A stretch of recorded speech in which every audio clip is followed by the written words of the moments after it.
Hello, Adele Bates here, Behaviour and Education Specialist.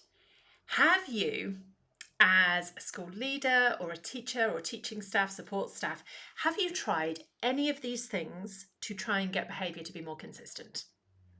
Putting in stricter consequences, having staff briefings or emails or little notes to colleagues to remind staff to get more consistent around a certain aspect of behaviour.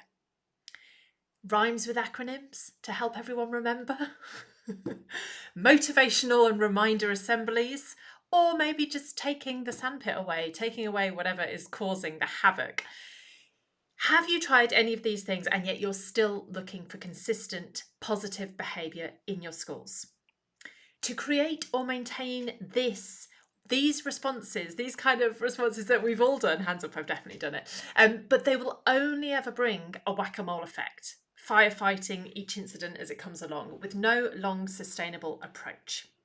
Next week, I'm running a free workshop that will give you the first steps to creating actual consistency. For those of you who know me, you know that I love a practical tip, a practical approach that you can put in place tomorrow, and something that gives us the longer sustainable effect that we're looking for when it comes to behaviour in schools, so we can all focus back on the learning.